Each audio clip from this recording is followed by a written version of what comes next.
The Assembly will hear an address by His Excellency Benjamin Netanyahu, Prime Minister of the State of Israel. I request protocol to escort His Excellency and invite him to address the Assembly.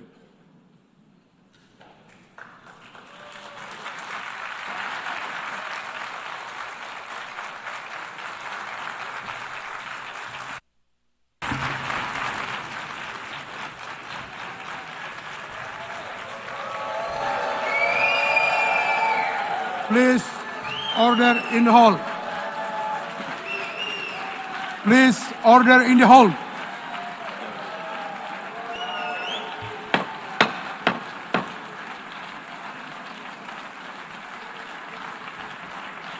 Please, order in the hall.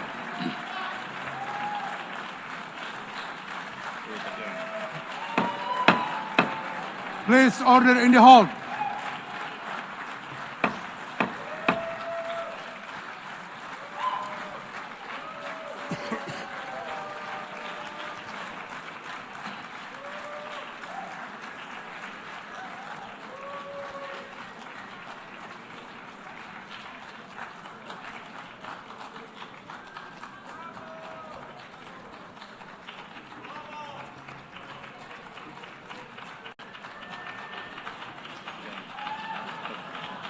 Please order in the hall and please be seated.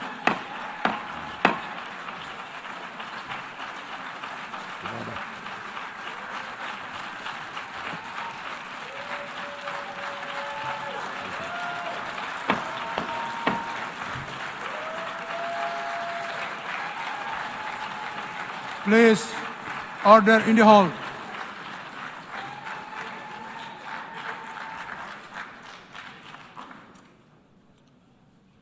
Mr. President, the families of our dear hostages languishing in the dungeons of Gaza, ladies and gentlemen, last year I stood at this podium and I showed this map. It shows the curse of Iran's terror axis. This axis threatened the peace of the entire world. It threatened the stability of our region and the very existence of my country, Israel.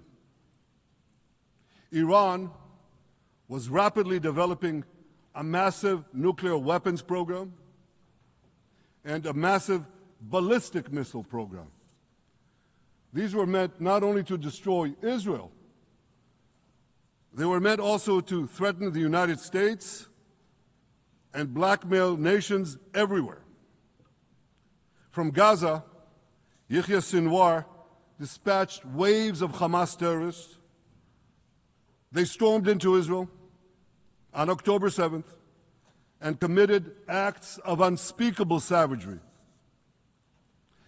From Lebanon, Hassan Nasrallah had launched thousands of missiles and rockets at our cities, terrorizing our citizens. In Syria, the murderous dictator Assad hosted Iran's forces, tightening a noose of death around our throats. In Yemen, the Houthis launched ballistic missiles at Israel while choking global trade at the mouth of the Red Sea. So what's happened over the past year? We've hammered the Houthis, including yesterday. We crushed the bulk of Hamas's terror machine. We crippled Hezbollah, taking out most of its leaders and much of its weapons arsenal. You remember those beepers, the pagers?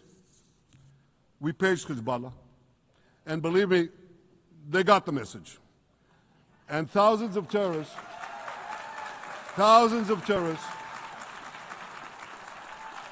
dropped to the ground. We destroyed Assad's armaments in Syria. We deterred Iran's Shiite militias in Iraq. And most importantly, and above anything else that I could say to you or that we did in this past year, in this past decade. We devastated Iran's atomic weapons and ballistic missiles programs.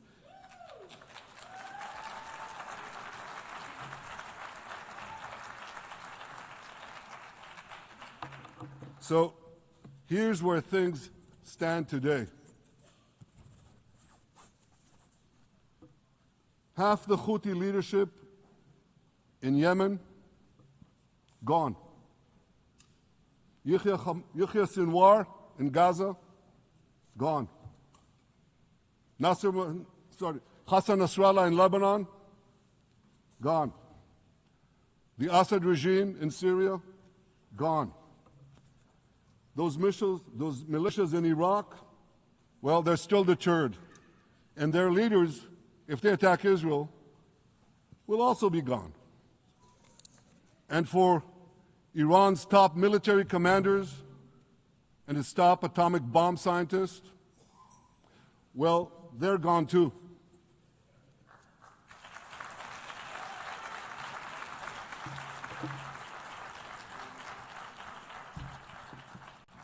Israel's 12-day war with Iran, which I renamed Operation Rising Lion, that's from the Bible. This 12-day war will go down in the annals of military history. Our daring pilots neutralized Iran's missile defenses and took control of the skies over Tehran. And you saw this. Israeli fighter pilots and American B-2 pilots bombed Iran's nuclear enrichment sites. I want to thank President Trump for his bold and decisive action.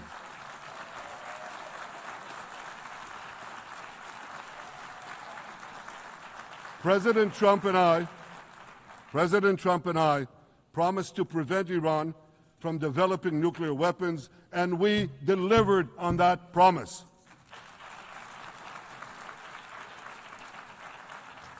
We removed an existential threat to Israel, and a mortal threat to the civilized world. We lifted a dark cloud that could have claimed millions and millions of lives. But, ladies and gentlemen, we must remain vigilant. We must remain absolutely clear-minded and vigilant. We must not allow Iran to rebuild its military nuclear capacities.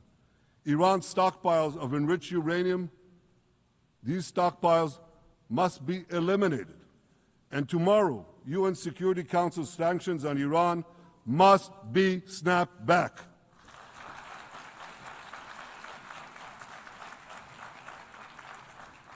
Thanks to the resolve of our people, the courage of our soldiers, and the bold decisions we took, Israel rebounded from its darkest day to deliver one of the most stunning military comebacks in history.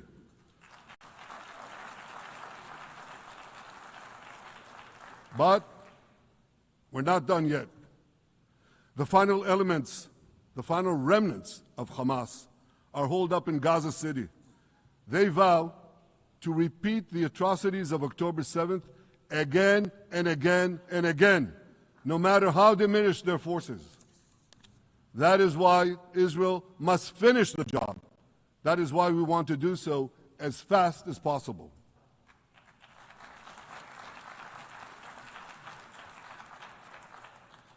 Ladies and gentlemen, much of the world no longer remembers October 7th. But we remember. Israel remembers October 7th. On that day, well, I'll tell you, you can remember October 7th too. You see this large pin here? It's a QR code. What I ask you to do is hold up your phones, zoom in, and you too will see why we fight and why we must win. It's all in here. On October 7th, Hamas carried out the worst attack on Jews since the Holocaust.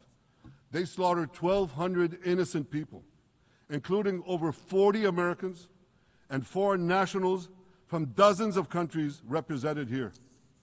They beheaded men. They raped women. They burnt babies alive. They burnt babies alive in front of their parents. What monsters. And these monsters took more than 250 people hostage. And those included Holocaust survivors, grandmothers and their grandchildren. Who takes hostage grandmothers and grandchildren? Hamas does. So far, we've brought home 207 of these hostages, but 48 still remain in the dungeons of Gaza. 20 of them are alive, starved, tortured, deprived of any daylight, deprived of humanity. These are the names of the 20 living hostages. Matan Angrist, Gali and Zerv Berman, brothers, Elkanah Buchbot, Rom Braslavsky, Nimrod Cohen, Ariel and David Cunyo, another pair of brothers, Guy Gilboa Dalal, Eviatar David. You saw the picture of Eviatar David, emaciated, forced to dig his own grave. Maxim Herkin, Eitan Horn, Segev Kalfon, Bar Kuperstein, Omri Meran, Eitan Mor, Yosef Chaim Ochana, Alon Ohel, Avinatam Or, and Matan Tsengarker. Now, ladies and gentlemen, I want to do something I've never done before. I want to speak from this forum directly to those hostages through loudspeakers. I've surrounded Gaza with massive loudspeakers connected to this microphone in the hope that our dear hostages will hear my message. And I'll say it first in Hebrew and then in English. Achenu הגיבורים, מדבר ראש הממשלה בנימין נתניהו. אני פונה עליכם מעל בימת האו"ם. לא שכחנו אתכם, אפילו לא לשנייה. העם כולו איתכם, ואנחנו לא נשקוט ולא נרפה עד שנחזיר את כולכם הביתה, החיים והחללים כאחד.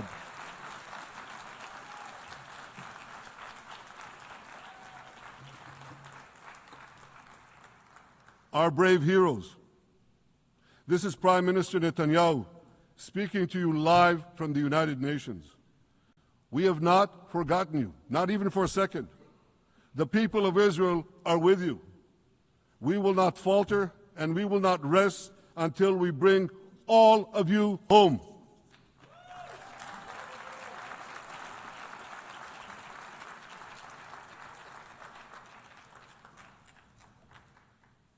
Ladies and gentlemen, thanks to special efforts by Israeli intelligence, my words are now also being carried. They're streamed live to the cell phones of Gazans.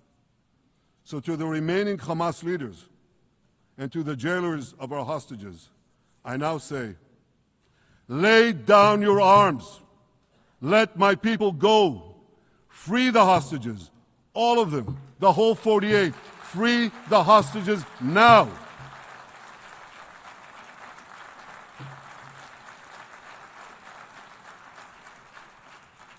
If you do, you will live.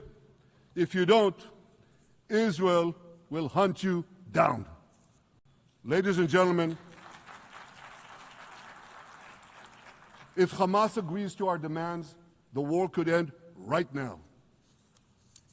Gaza would be demilitarized, Israel would retain overriding security control, and a peaceful civilian authority would be established by Gazans and others committed to peace with Israel. And of course, you understand that the war in Gaza has affected every Israeli.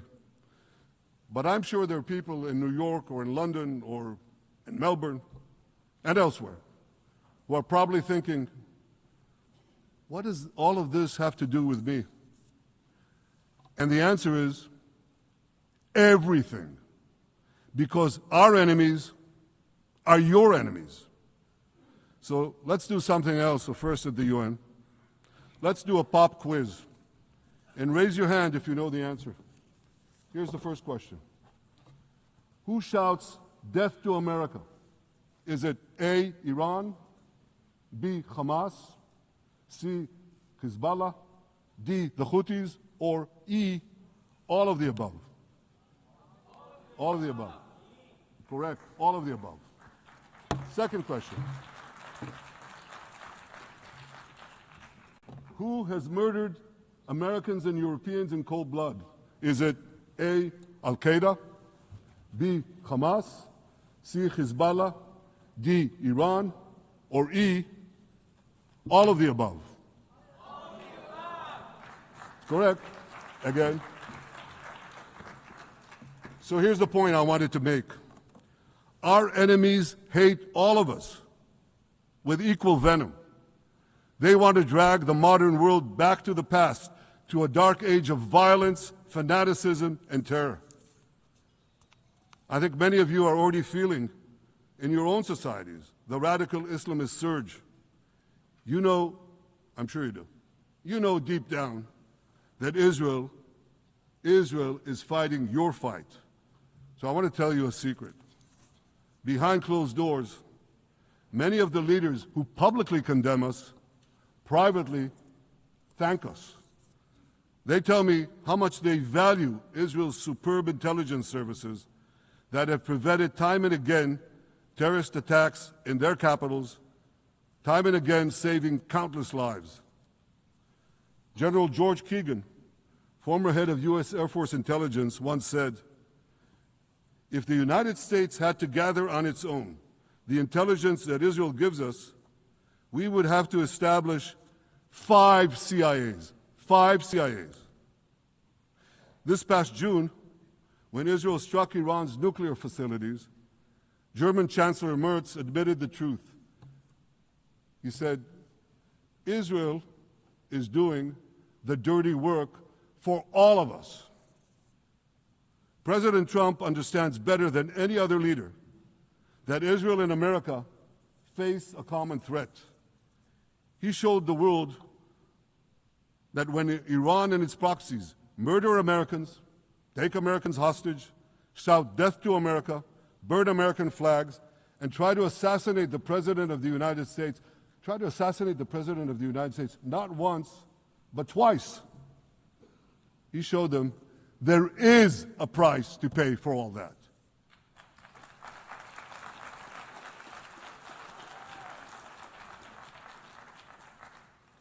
But regrettably, many leaders who are represented in this hall, they send a very different message. Sure, in the days immediately following October 7th, many of them supported Israel. But that support quickly evaporated when Israel did what any self-respecting nation would do in the wake of such a savage attack. We fought back. Now just imagine, just sit back for a second and imagine an attack against America proportioned to the attack against Israel on October 7th. Imagine a regime, a terror regime, dispatching thousands of terrorists to invade the United States. They massacre 40,000 Americans. They take 10,000 Americans hostage. What do you think America would do?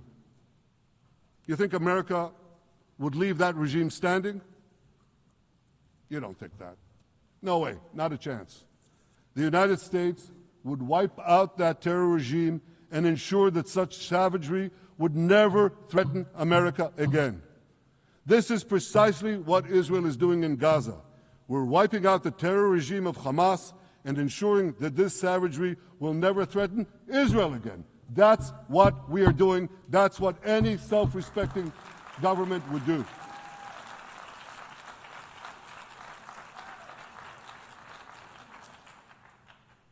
Yet, and it's a yet that I'm sorry to say here, yet over time, many world leaders buckled. They buckled under the pressure of a biased media, radical Islamist constituencies, and anti-Semitic mobs. There's a familiar saying, When the going gets tough, the tough get going. Well, for many countries here, when the going got tough, you caved. And here's the shameful result of that collapse. For much of the past 2 years, Israel has had to fight a seven-front war against barbarism with many of your nations opposing us. Astoundingly, as we fight the terrorists who murdered many of your citizens, you are fighting us. You condemn us, you embargo us, and you wage political and legal warfare, it's called lawfare, against us. I say to the representatives of those nations, this is not an indictment of Israel. It's an indictment of you. It's an indictment of weak-kneed leaders who appease evil rather than support a nation whose brave soldiers guard you from the barbarians at the gate. They're already penetrating your gates. When will you learn? You can't appease your way out of jihad, and you won't escape the Islamist storm by sacrificing Israel. To overcome that storm, you have to stand with Israel. But that's not what you're doing. As the prophets of Israel foretold in the Bible, you've turned good into evil and evil into good. Now I want to drill down on this. Take the false charge of genocide. Israel is accused of deliberately targeting civilians. Ladies and gentlemen, the opposite is true. The head of urban warfare studies, Colonel John Spencer, he's perhaps the world's greatest expert on urban warfare. And he says, Israel is applying more measures to minimize civilian casualties than any military in history. And because we're doing that, the ratio of non-combatant to combatant casualties is less than 2-to-1 in Gaza. That's an astoundingly low ratio, lower than NATO's wars in Afghanistan and Iraq, especially when you consider that Gaza is one of the most densely populated urban areas on Earth. It has hundreds of miles of terror tunnels underground, and it has countless terror towers above ground, and thousands of terrorists embedded in the tunnels and in these towers in civilian areas.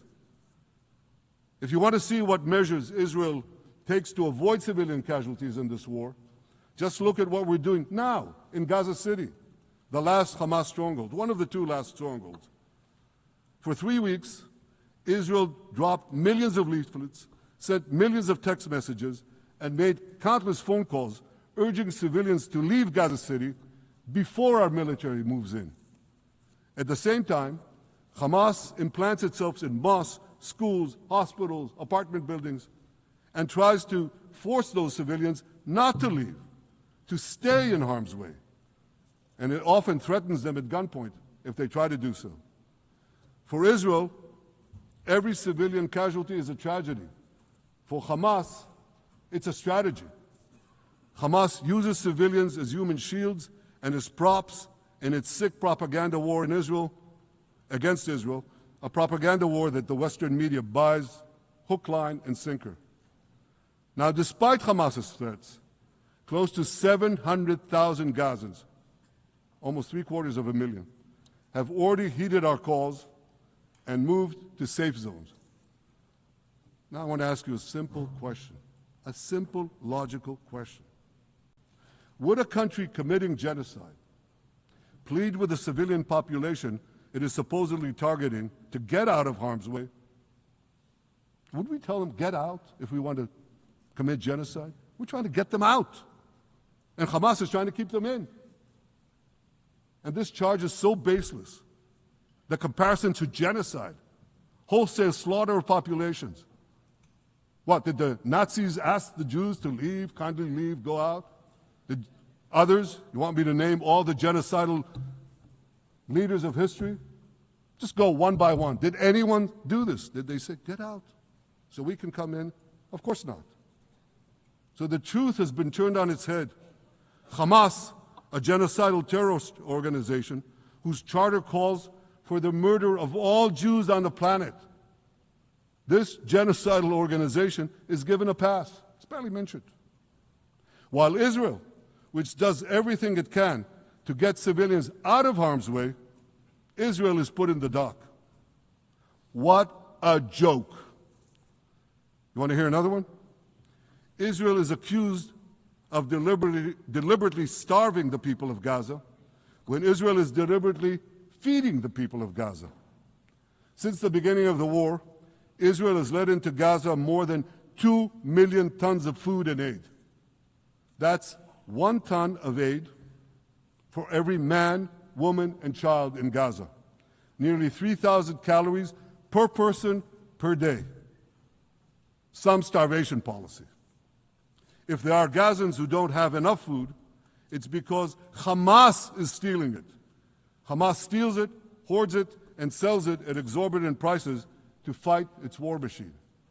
Last month, even the UN, not exactly a supporter of Israel. You're supposed to laugh, by the way. Last month, even the UN admitted that Hamas and other armed groups looted 85% of the trucks. That's why you have deprivation. Those who peddled the blood libels of genocide and starvation against Israel are no better than those who peddled blood libels against the Jews in the Middle Ages when they falsely accused us of poisoning wells, spreading plague, and using the blood of children to bake Passover matzahs. Anti-Semitism dies hard. In fact, it doesn't die at all. It just keeps coming back with its libelous lies, refurbished, regurgitated over and over again. And I want to tell you something else. These anti-Semitic lies, they have consequences. In recent months, Jews have been assaulted in Canada, Australia, Britain, France, the Netherlands, and elsewhere. Here in America, an elderly Holocaust survivor was burned to death in Colorado. And a beautiful young couple from the Israeli embassy in Washington was brutally gunned down right in front of the Holocaust Museum there. Thankfully, President Trump's administration is forcefully fighting the scourge of anti-Semitism, and every government here should follow its lead. But instead, many do the opposite. They actually reward the worst anti-Semites on earth. This week, the leaders of France, Britain, Australia, Canada, and other countries unconditionally recognized a Palestinian state. They did so after the horrors committed by Hamas on October 7th. Horrors praised on that day by nearly 90% of the Palestinian population. Now, let me say that again. Nearly 90% of Palestinians supported the attack on October 7th. It's not supported only, they celebrated it. They danced on the rooftops. They threw candies. That's both in Gaza and in Judea, Samaria, the West Bank, as you call it. And it's just the way they celebrated another horror, 9/11. They danced on the rooftops. They cheered. They threw candy. You know what message the leaders who recognize the Palestinian state this week sent to the Palestinians? It's a very clear message. Murdering Jews pays off. Well, I have a message for these leaders. When the most savage terrorists on earth are effusively praising your decision, you didn't do something right. You did something wrong, horribly wrong. Your disgraceful decision will encourage terrorism against Jews and against innocent people everywhere. It will be a mark of shame on all of you. But wait a minute, Mr. Prime Minister, they tell me. Wait a minute. We believe in a two-state solution where the Jewish state of Israel will live side by side in peace with the Palestinian state. There's only one problem with that. The Palestinians, they don't believe in this solution. They never have. They don't want a state next to Israel. They want a Palestinian state instead of Israel. And that's why every time they were offered a Palestinian state, but were required to end the conflict with Israel and recognize the Jewish state, every time, over the decades, they turned it down. And that is why every time they were given territory, they used it to attack us. In fact, they effectively had a Palestinian state in Gaza. So what did they do with that state? Peace? Coexistence? No. They attacked us time and time again. Totally unprovoked. They fired rockets into our cities. They murdered our children. They turned Gaza into a terror base from which they committed the October 7th massacre. So here's the uncomfortable truth. The persistent Palestinian rejection of a Jewish state in any boundary is what has driven this conflict for over a century. It is still driving it. It's not the absence of a Palestinian state. It's the presence and existence of a Jewish state. And I find it amazing, that the foreign chancelleries and the ministries and all those who pontificate about this, and the leaders, how can they not see this basic truth when it is repeated again and again and again ad nauseum? And I want to say something else. This rejection of a Jewish state not only applies to Hamas, it also applies to the so-called moderate Palestinian Authority. You should know that the Palestinian authorities pays terrorists to slay Jews. The more Jews the terrorists slay, the more the Palestinian Authority pays.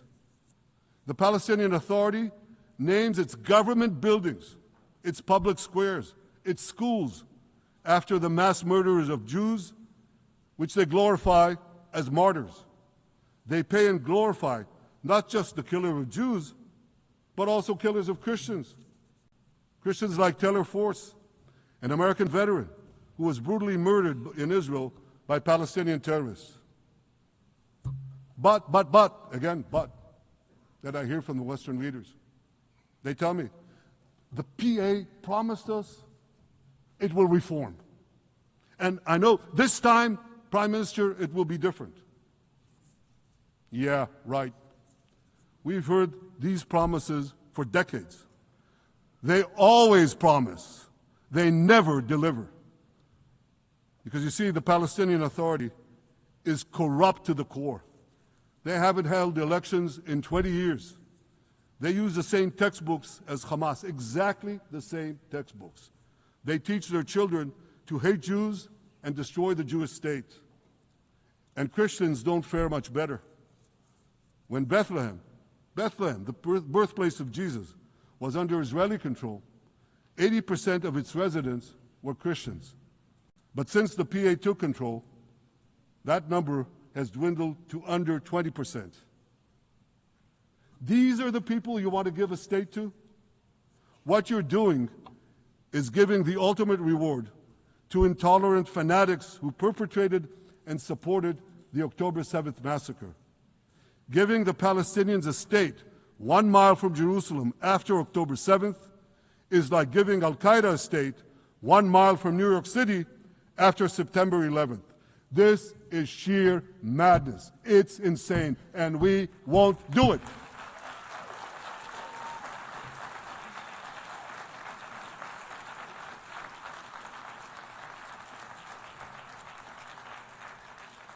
So here's another message to those Western leaders. Israel will not allow you to shove a terror state down our throats. We will not commit national suicide because you don't have the guts to face down a hostile media and anti-Semitic mobs demanding Israel's blood. And I want you to grasp something else, which is also distorted in the media. I say this not only in my name or the name of my government, but on behalf of all the people of Israel. Last year, there was a vote in the Knesset, our parliament, whether or not to oppose the imposition of a Palestinian state. You want to guess what the results were? Out of 120 members of our parliament, 99 voted against and only 9 supported. That's over 90%. It's not a fringe group.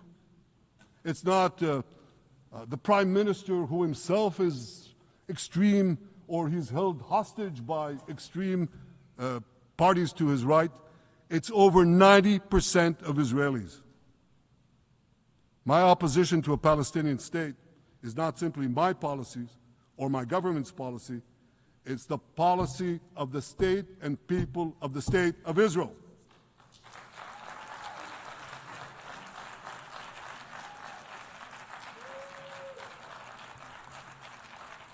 Western leaders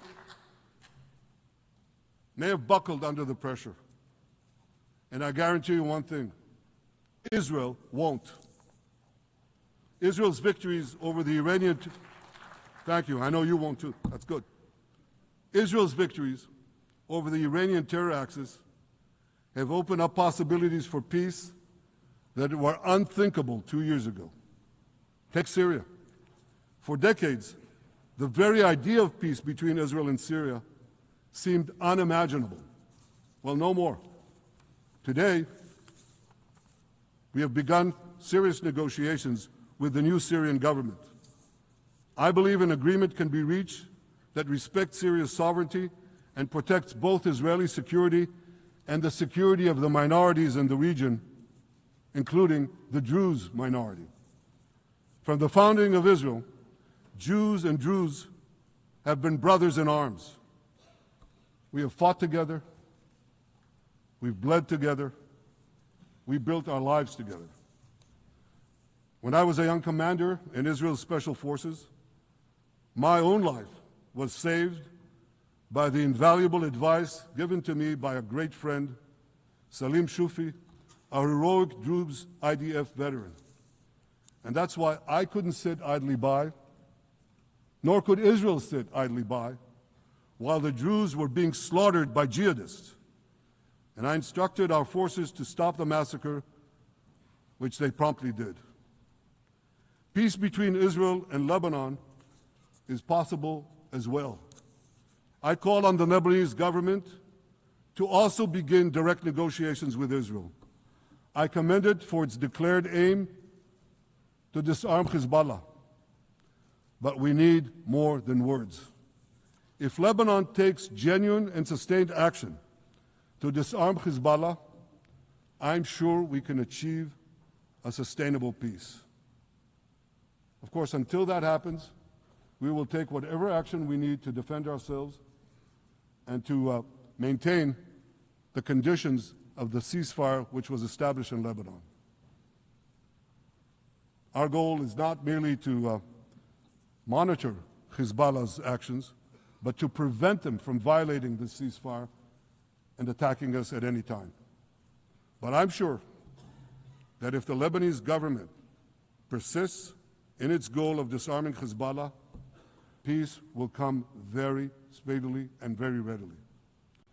Victory over Hezbollah has made peace possible with our two Arab neighbors in the north. Victory over Hamas will make peace possible with nations throughout the Arab and Muslim world. Our victory would lead to a dramatic extension and expansion of the historic Abraham Accords, which President Trump brokered between Arab leaders and myself 5 years ago. And I took note, as I'm sure you did too, of the encouraging words spoken here by the President of Indonesia. This is the country with the largest Muslim population of all nations. And it's also a sign of what could come.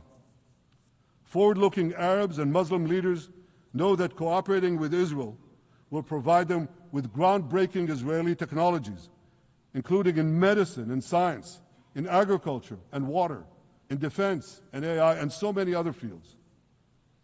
I believe that in the coming years, the Middle East will look dramatically different. Many of those who wage war on Israel today will be gone tomorrow. Brave peacemakers will take their place. And nowhere will this be more true than in Iran.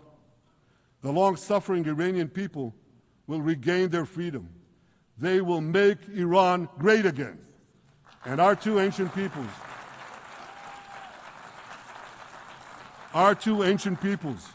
the people of Israel and the people of Iran, will restore a friendship that will benefit the entire world. Ladies and gentlemen,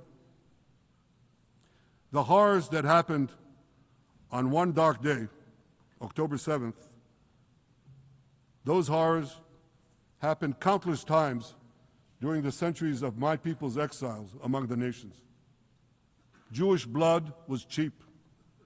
Jews were killed with impunity. We had to beg others to defend us. The rise of Israel did not mean that the attempts to destroy us would end. It meant that we could fight back against those attempts. And that is exactly what Israel has done since October 7th. Our sons and daughters fought like lions. Our brave soldiers donned their uniforms and rushed into battle. They were armed with the dreams of the 100 generations of Jews who came before them. The dream of living as a free people in the land of Israel, our beloved homeland for more than 3,000 years. The dreams of living in our own independent state. The dream of having an army to defend ourselves. And the dream of being a light unto the nations, a beacon of progress, ingenuity, innovation, for the benefit of all humanity. On October 7th, the enemies of Israel tried to extinguish that light. 2 years later, the resolve of Israel and the strength of Israel burned brighter than ever. With God's help, that strength and that resolve would lead us to a speedy victory and to a brilliant future of prosperity and peace. Thank you very much.